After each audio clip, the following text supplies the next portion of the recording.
Eu quero partir de uma pergunta.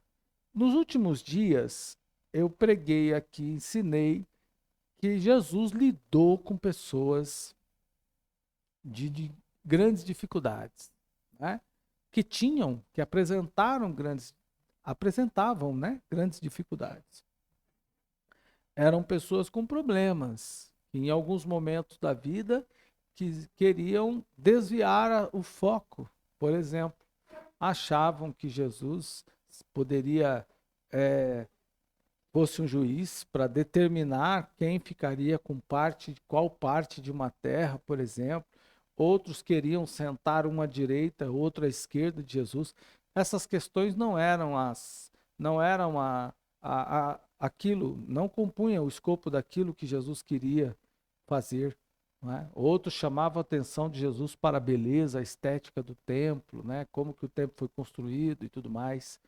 E essas coisas não faziam parte da visão, do foco de Jesus. Então, eles tinham problemas de pensamento, né? Até de entender o trabalho do Senhor. Tanto é que quando Jesus morreu, ele e ficou sepultado por 3 dias, nos diz as Escrituras que os discípulos, alguns se distanciaram da fé, né? Uns voltaram a pescar, outros já davam como causa encerrada. Os discípulos de Emaús disseram o seguinte: veja, já é hoje o terceiro dia e ele não ressuscitou. Pensávamos ser ele o Cristo, não é? Então percebam que eles tinham alguns problemas e que Jesus teve que tratar. Atos 1 e verso 3, né, no versículo 3 do capítulo 1, diz assim: que Jesus passou cerca de 40 dias com seus discípulos, apresentando provas incontestáveis. Né? E tornou essa sequência de aparecimento, ou esse encontro de 40 dias, fez dos discípulos, provocou uma revolução nos discípulos, de maneira que eles se tornaram os apóstolos e se deram muito bem, fizeram um grande trabalho, como nós já conhecemos uma parte e ainda temos muito mais para conhecer sobre aquilo que os apóstolos fizeram e a doutrina que pregaram. Bom, nesta noite, porém, eu parto da seguinte pergunta: Jesus teve os 3 anos e 40 e os 3 anos que Jesus viveu. Jesus fez milagres, chamou pessoas, convocou gente, libertou, ressuscitou, curou cegos, fez coisas que jamais ninguém fez. Os discípulos também tiveram experiências de expulsar, não, né? Expulsar demônios. Em outro momento não conseguiram expulsar, mas tiveram seus momentos de alegria e de tristeza, foram repreendidos, como eu ensinei aqui várias vezes. E agora uma grande multidão de todas as nações, né, regiões por onde a notícia tinha chegado de que havia um homem fazendo sinais e maravilhas. Então, pessoas doentes de todo tipo de enfermidade, com todo tipo de dificuldade, correram para onde estavam os discípulos, não é? Porque esperavam alguma coisa, pelo menos que fossem curados, por exemplo. E aí, Jesus, então, vai aos céus e os discípulos ficam só, não é? Olha só. E aí os discípulos ficam só aquele cenário, aquela multidão de gente para eles resolverem os problemas.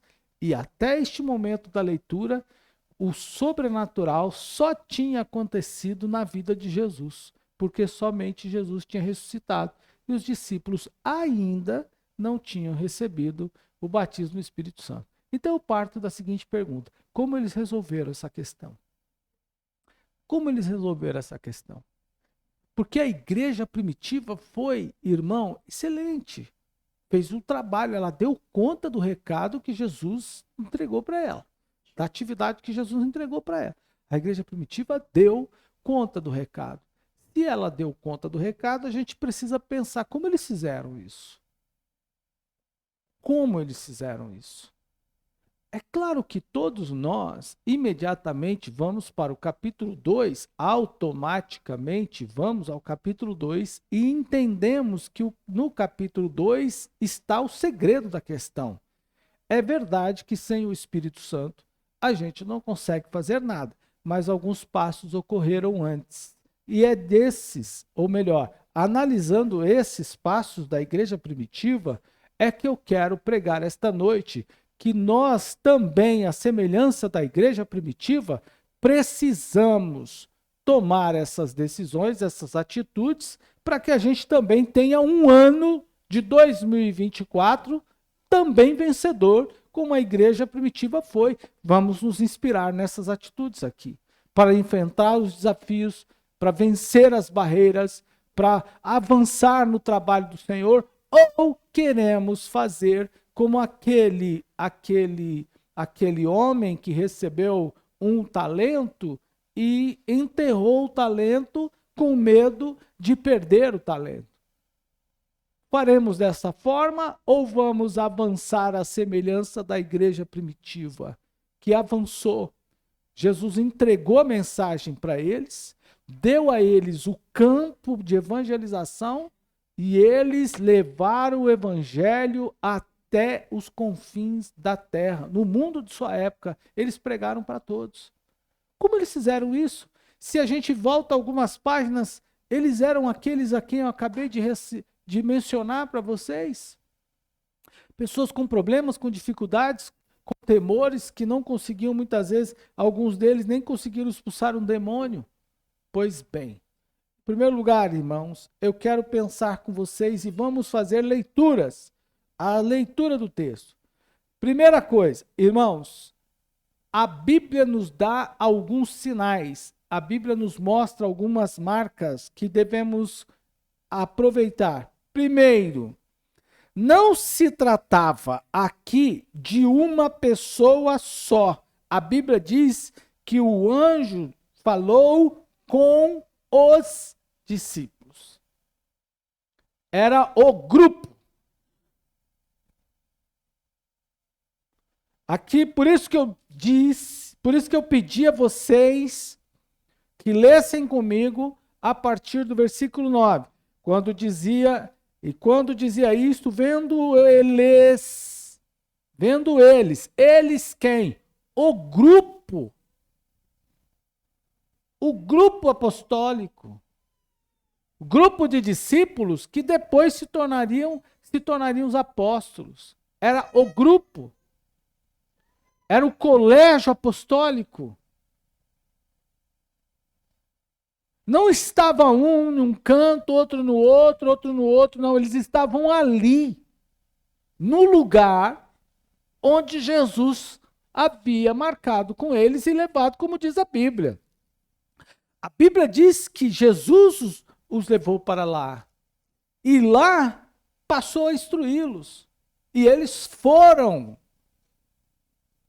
Então, a primeira lição que a gente vê aqui é uma obediência do grupo a Cristo.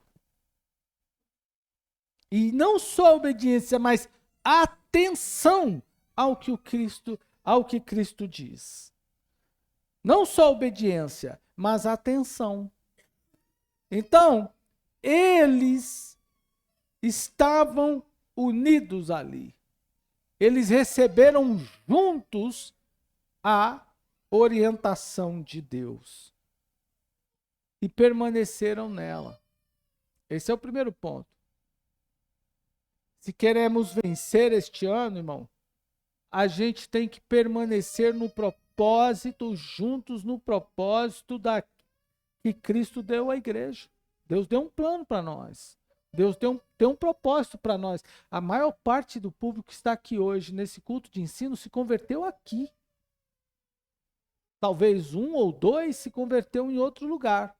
Eu sou um deles, a irmã Cidão, então já tem 2. Rosana 3, irmã Márcia 4, se eu não estou enganado, o restante aqui.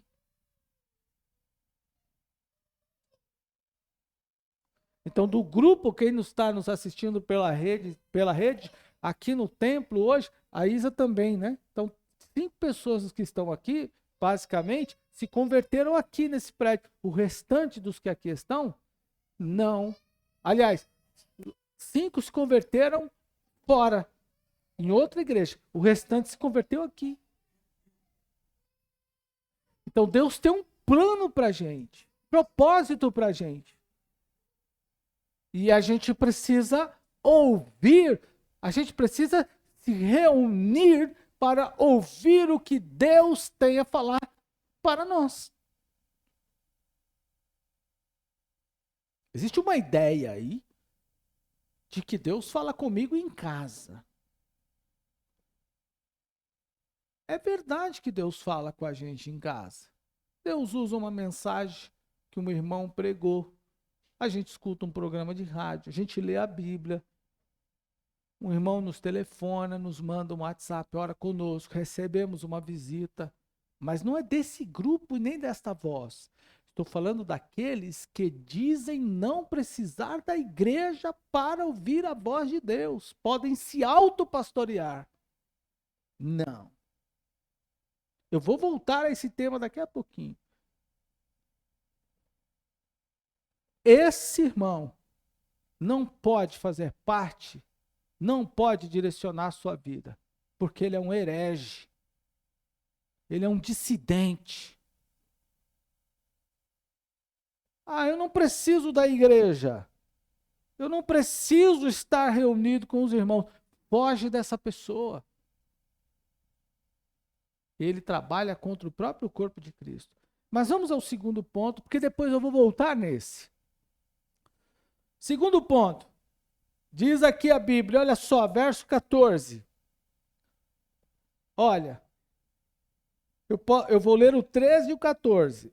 E entrando, subiram ao cenáculo, voltaram para Jerusalém, do monte, eu li o 12, do monte chamado das Oliveiras, o qual está perto de Jerusalém, à distância de um caminho. Então eles voltam para a cidade. E entrando, subiram ao cenáculo onde habitavam Pedro e João. Percebam, Pedro, Tiago, João e André, Filipe e Tomé. Duplas. Repitam comigo, duplas. E eu me pergunto, por que a Bíblia diz que eles habitavam no templo? No cenáculo, perdão. Não era no templo, no cenáculo. Irmãos, eles estavam por ali esperando o que Deus ia fazer. Aí diz aqui, Bartolomeu e Mateus, Tiago, filho de Alfeu, Simão, o Zelote e Judas. Você tem um companheiro de oração?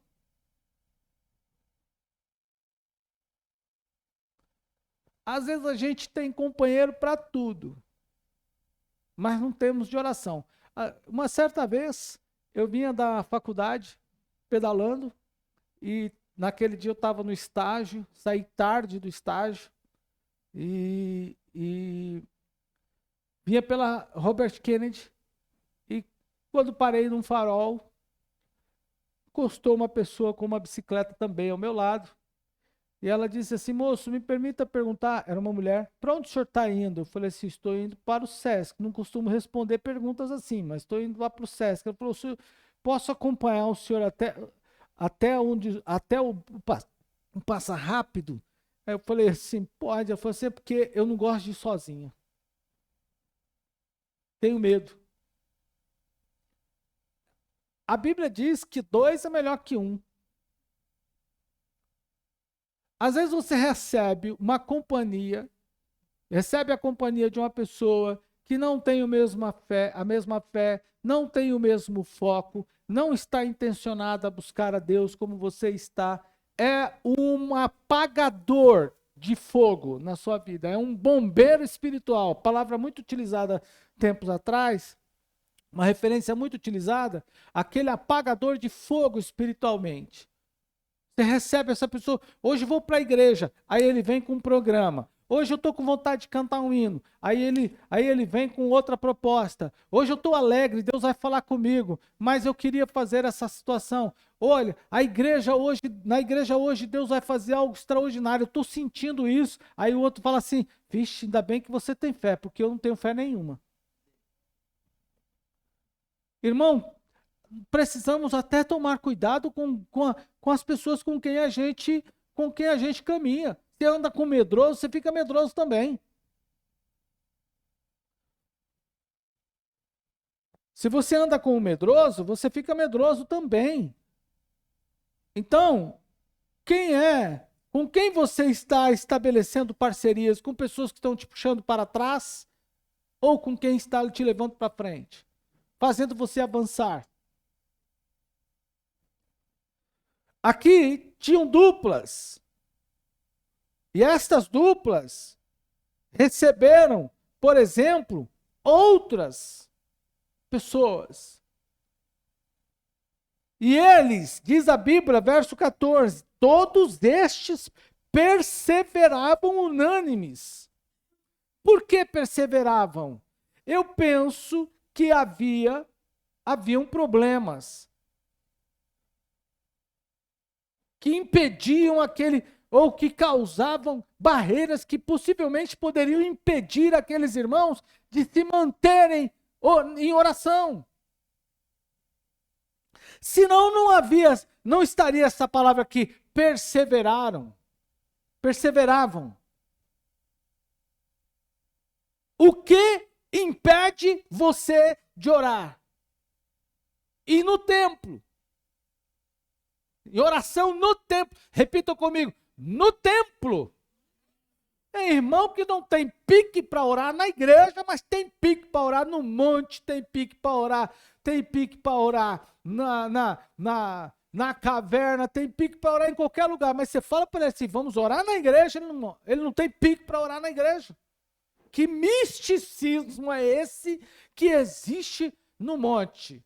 Por exemplo, eu muitas vezes fui ao monte para orar e já contei experiências com vocês aqui. Mas, irmão, das vezes que fui ao monte orar com os irmãos, e muitas vezes levei grupos de jovens para orar também para a gente passar período de oração. Hoje muita gente vai ao monte para orar, leva celular para fazer foto enquanto está orando. Irmão, temos que permanecer orando no cenáculo, na casa de oração. Você está enfermo? Vem orar. Você está doente? Vem orar. A oração individual e a oração coletiva. Nós estamos orando nesse instante coletivamente pela construção do templo. Nós estamos orando pedindo que Deus abra as portas financeiras para que a gente pague o pedreiro, compre mão de obra, que a gente mobile a igreja, faça as divisórias das salas, equipe as salas. Nós estamos em campanha de oração, é uma oração coletiva. Nós, daqui a pouco, vamos apresentar pedidos de oração, irmãos que estão enfermos, outros que passaram por cirurgias, outros que estão no hospital, e nós temos recebido. Então, oração coletiva.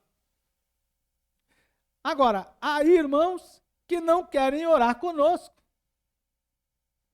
Se você quer ter uma vida vitoriosa, você precisa se juntar a nós e vamos orar juntos. Nós oramos o dia todo, temos oportunidade de orar o dia todo.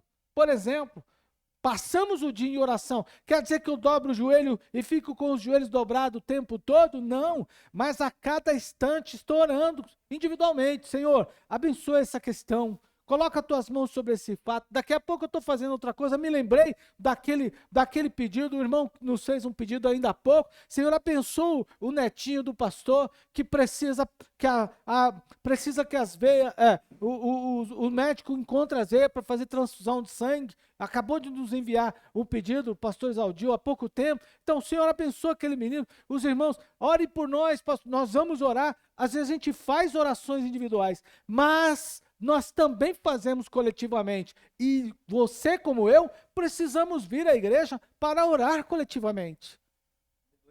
E nós temos dia de oração. Temos cultos de oração.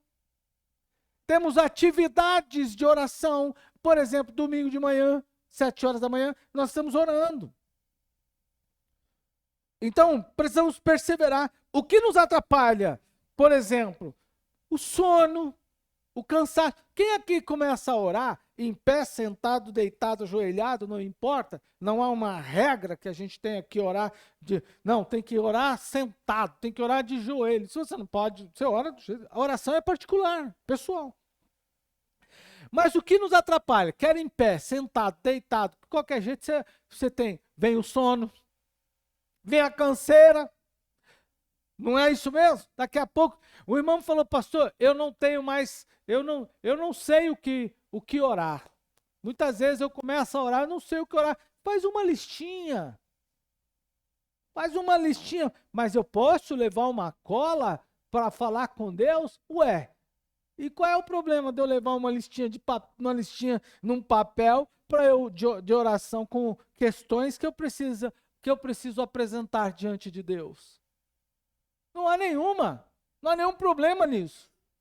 Ué, Deus não vai ouvir a minha oração só porque eu marquei em um papel aí eu me lembrei? Eu tenho que ter isso na memória. Claro que não. Claro que isso não tem nada a ver, irmão. Mas nós precisamos orar. Este ano temos que passar o ano todo orando. Para Deus continuar fazendo o que vem fazendo e ampliar o que está fazendo. O que, pastor? Olha, irmão, Deus está salvando famílias inteiras aqui. Eu testemunhei a vocês que muitos de vocês não conheceram, mas eu tive a oportunidade, Deus me deu a oportunidade de pastorear a primeira irmã Adriana. Depois da irmã Adriana veio o Adiel. Depois, então vamos falar por gerações, então, porque Adriana e Adiel são os mesmos, né, irmãos? Mas então, pastoreei primeiro a irmã Adriana, depois o irmão Adiel, depois a irmã Jéssica. Bom, ok, os 3 filhos apareceram, Jesus abençoou que os 3, Adriana já era cristã, Adiel se reconciliou ou aceitou a Cristo aqui na igreja? Aceitou Cristo aqui na igreja, ele está aqui. Então, primeiro veio a Beatriz, depois veio a Adiel, né? Depois veio a Renata, depois veio a Adiel. Olha só, começou com famílias. Mas aí, então, estamos na mesma geração, mas vamos subir. Pastoreei a mãe dele, a irmã Maria. Pastoreei a avó dele, irmã Valentina. Agora tenho pastoreado também o Mateus, filho da irmã Adriana, e a Bia, filha do Adiel. Então, olha, já tem 1, 2, 3, 4. E agora a Alícia, neta, 5 numa família. Meu irmão, isso é obra de Deus. Então, já tem netinho aqui, ó. A Renata está dizendo, a Heloísa, ali, netinho. Irmão, é a palavra de Deus alcançando toda a sua família, para trás e para frente. Não está dito na Bíblia que Deus visita a 3ª e 4ª geração? Visitou lá atrás. E visitando para frente também. Olha como Deus é bom. Mas como isso acontece? A partir da oração. Deus vai salvar. Olha, Deus já salvou você, vai salvar o seu pai, se está vivo, sua mãe estiver vivo, vai salvar os seus irmãos, seu filho, seu neto e assim por diante. Mas quem é que faz isso daí? Isso é mágica? Não, irmão. Isso é o poder da palavra de Deus. E nós precisamos orar para Deus continuar fazendo isso. Fazendo dessa forma. Então, mas muitas coisas, muitos obstáculos aparecerão aí para nos impedir de orar. Muitos obstáculos surgirão. Por exemplo, não é? E aí a gente precisa vencer a falta de direção, a falta de interesse, os interesses alheios, tempo. Há quem diz que não tem tempo para orar. Não tenho tempo para orar. Há outros que reclamam de muito tempo na oração. Como pode alguém reclamar de muito tempo de oração, meu Deus do céu? Então, nós precisamos continuar orando. Outros têm apego ao material. Irmão, o que mais, além de Deus, precisamos para ser próspero? É Deus que nos abençoa em tudo. Terceiro, irmão. Então, primeiro, eles permaneceram, eles ouviram a voz de Deus. Segundo, eles perseveraram em oração. Terceiro, que quero compartilhar com os irmãos, eles reconstruíram, compuseram, eles completaram o quadro apostólico. Em outras palavras, resolveram os problemas internos. Olha o que diz aqui, que eu não li com vocês e deixei para ler agora, verso 15. Acompanha aí. Olha só. E naqueles dias, levantando-se Pedro no meio dos discípulos, ora, a multidão junta era de quase 120 pessoas, disse: varões e irmãos, convinha que se cumprisse as Escrituras, que o Espírito Santo predisse pela boca de Davi acerca de Judas, que foi o guia daqueles que prenderam a Jesus. Aí mais abaixo, vamos ao versículo seguinte, versículo 21. Ele diz assim: é necessário, repito comigo, necessário. É necessário, pois, que dos varões que conviveram conosco todo o tempo em que o Senhor Jesus entrou e saiu dentre nós, começando desde o batismo de João até o dia em que dentre nós foi recebido em cima, um deles se faça conosco testemunha da sua ressurreição. O que é isso? Eles estavam arrumando a casa. Em outras palavras, Judas, que fazia parte dos 12, foi embora, se matou. E agora só tinham 11.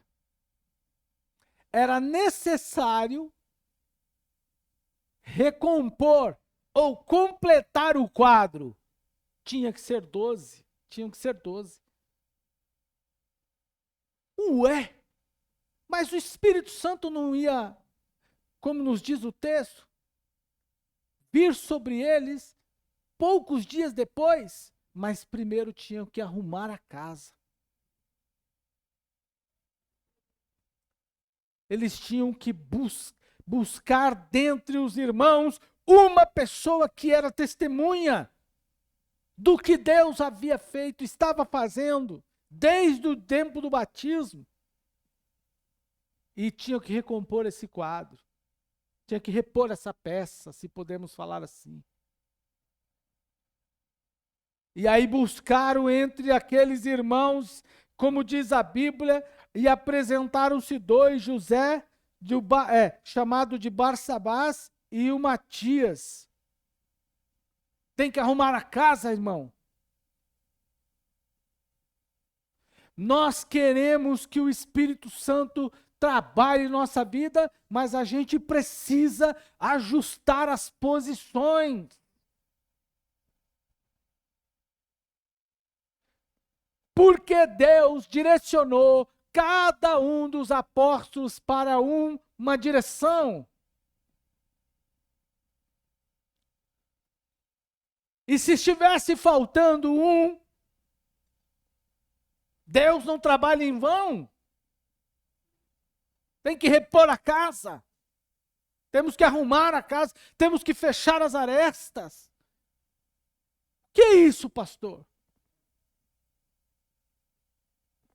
Preste muita atenção agora.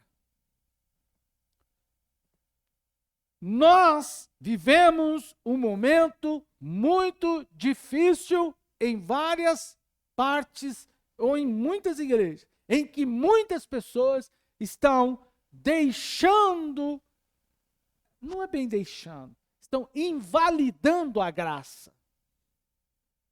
O que é essa graça? Existe a graça salvífica, salvadora, que é essa que Deus te deu, a salvação, sem que você merecesse, e eu também não merecia. Ele nos deu. Mas como estudamos há poucos dias, existe a graça, que é o desejo de servir a Deus, de fazer a vontade de Deus, de ver a obra de Deus realizada. E a Bíblia diz, os apóstolos, Pedro escreveu sobre isso, que a igreja, que, aliás, ele recomenda que a gente deve crescer, que devemos crescer na graça. O que é crescer na graça? É se hoje eu trabalho para o Senhor de uma forma, amanhã esse meu trabalho será maior. E como maior? Porque eu tenho maior vontade, mais zelo, mais dedicação, e o trabalho vai crescendo. Isso é graça. A Bíblia diz que em todos os discípulos haviam, na igreja primitiva, havia abundância de graça. O povo queria servir a Deus. O povo queria servir ao Senhor. Desejava. Paulo fala isso. Se alguém deseja, repita comigo, desejo.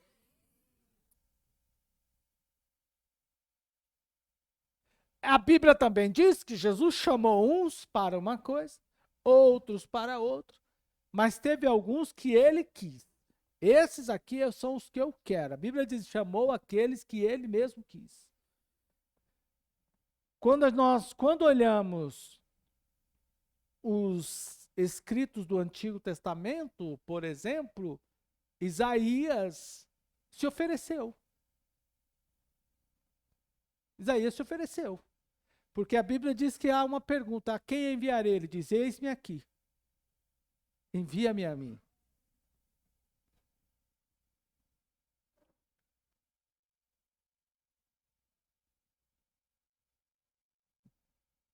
Jonatas, ele está falando que Jonatas foi forçado. Irmão, Jonas,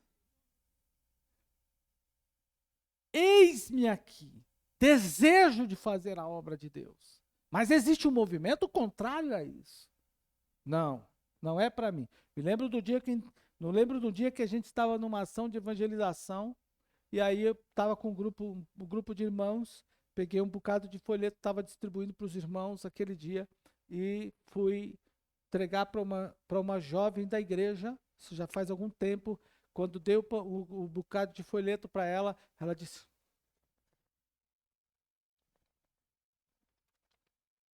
não, não, não, não, não, não é para mim não. Não me esqueço disso até hoje. Não, não, não, não, não é para mim. Isso aí não é para mim não. E pensando, ok, é para todos mesmo. Quando nós falamos de arrumar a casa, a gente precisa pensar quais são as necessidades da igreja.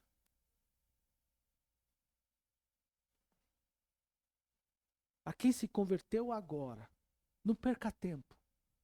Você precisa estudar na escola bíblica, matricular-se. É a maior escola teológica do mundo, de formação cristã, que você compra uma revista que custa quanto, irmã? Você comprou agora para nós?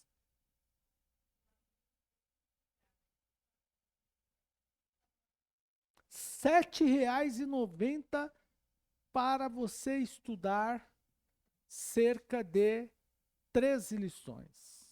Divide R$ 7,90 por 13. 3 meses. E ainda assim, você tem as outras oportunidades. Quais, pastor? A escola teológica, a escola de música. A Bíblia fala, por exemplo, de Josué, que Moisés estava orando, Josué ficava próximo de Moisés, querendo fazer parte. A Bíblia fala de Eliseu. Olha como Eliseu. Elias disse, eu vou até a cidade X, fica aqui. Ele falou, não, eu vou até tal lugar, você fica aqui. Ele disse, não, vou atravessar o rio, fica aqui. Ele disse, não, onde o senhor for, eu vou. Eu não sei, mas eu tenho a impressão de que Eliseu ficava mais ou menos assim, o que eu vou querer de Elias, hein? Porque não sabemos como estava o estado de saúde de Elias.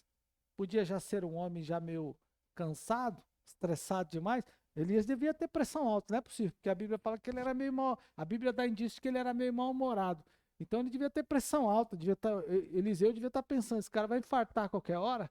Então ele vai, na linguagem de hoje, vai bater as botas, e aí o que eu vou fazer? Eu preciso pegar dele. Então Elias pergunta, o que é que você quer? Ele disse, eu quero porção dobrada do teu espírito.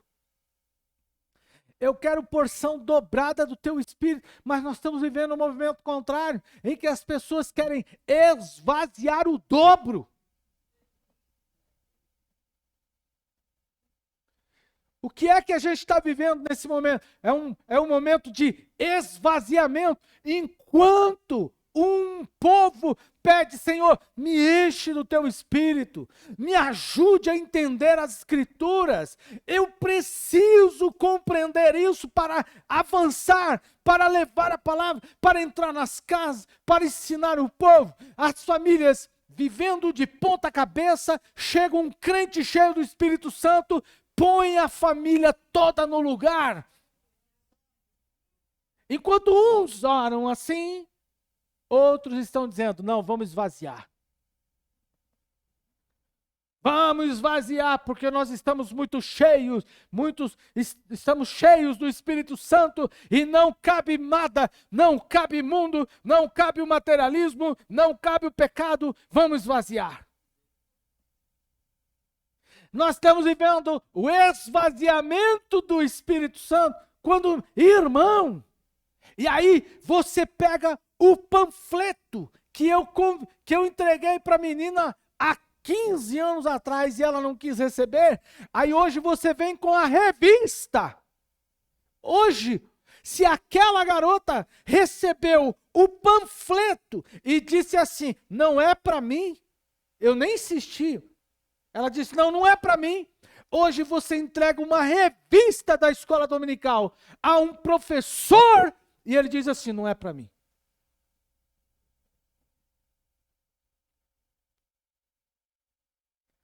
Você pega um violão e entrega um violão a um músico, ele diz, não. Você pega um trompete e entrega a um músico, ele diz, não.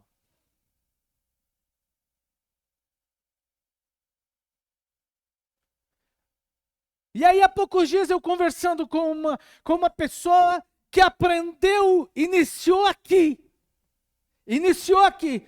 E aí ela me disse assim, estou tocando, pastor. Tocando aonde? Na orquestra X, secular. E eu falei, e a igreja? Na igreja? Ah, tem na igreja.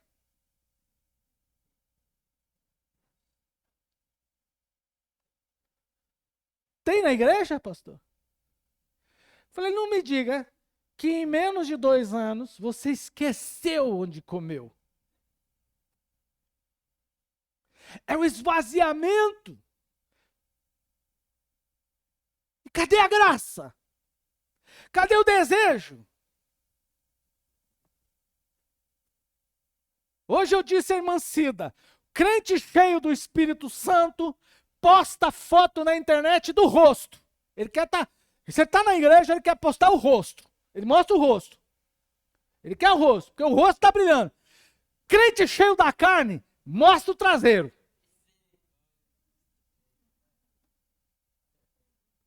Olha isso para a Mancida, pode ver. Ó. Crente cheio do Espírito Santo é rosto.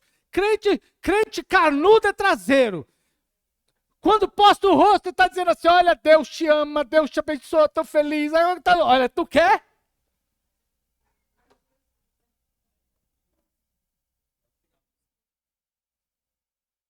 crente fazendo isso.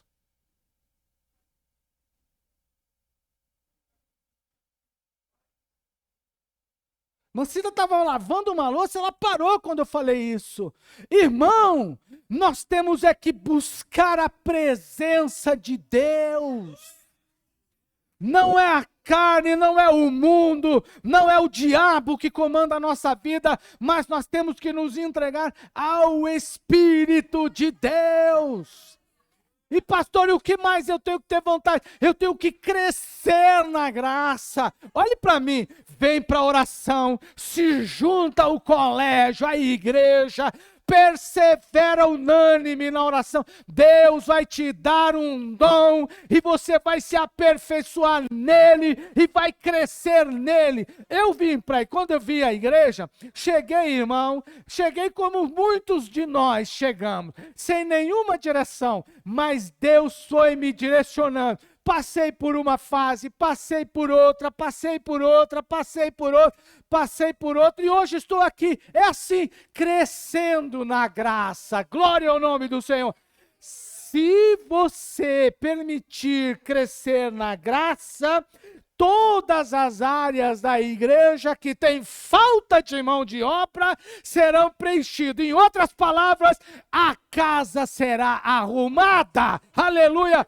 Quando eles escolheram o 12º apóstolo no lugar de Judas, diz a Bíblia, poucos dias depois, o Espírito Santo encheu e batizou todos eles. O Espírito Santo quer operar numa igreja ajustada. Você pode dar glória ao nome do Senhor?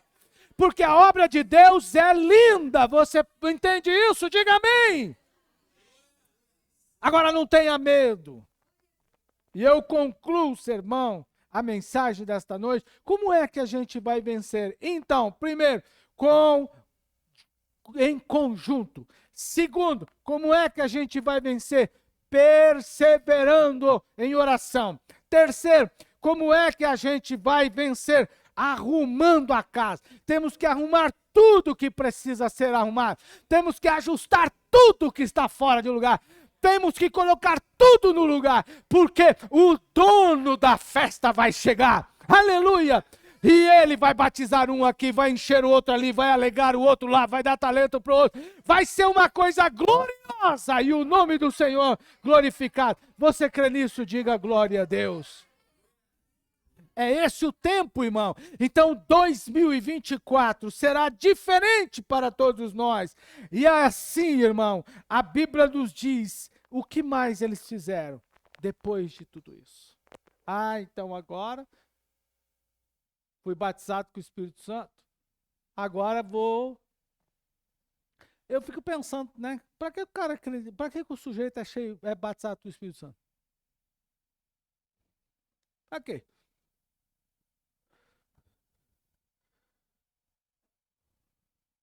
Eles foram fazer o que era para fazer, irmão. E o que eles tinham que fazer? Evangelizar. Primeiro sinal aconteceu no capítulo 2. Olha lá, cumprindo-se o dia de Pentecostes, estavam todos reunidos no mesmo lugar, de repente, não é? De repente, eu não vou entrar nesse detalhe, dá para a gente explorar esses assuntos aqui também, veio do céu um som. E aí, vejam os versículos seguintes que eu quero ler com vocês. Olha só. A partir do versículo de número 7.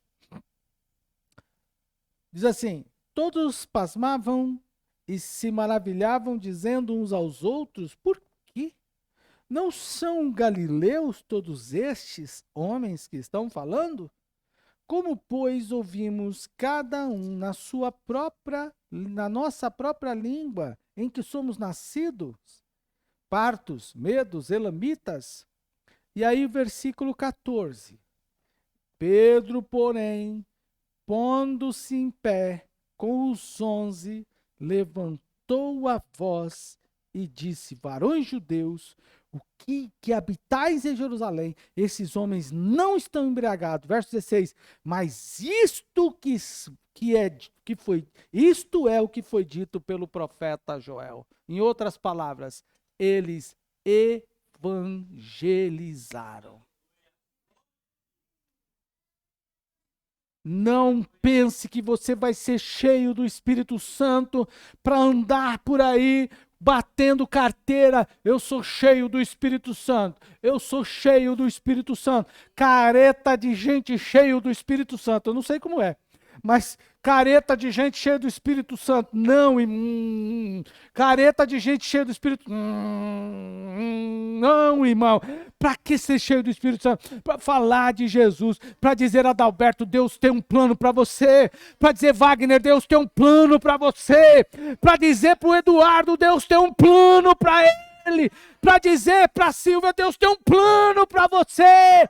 Nós precisamos sair daqui cheios do Espírito Santo e anunciar o Evangelho para todas as pessoas, que Deus tem um plano para eles.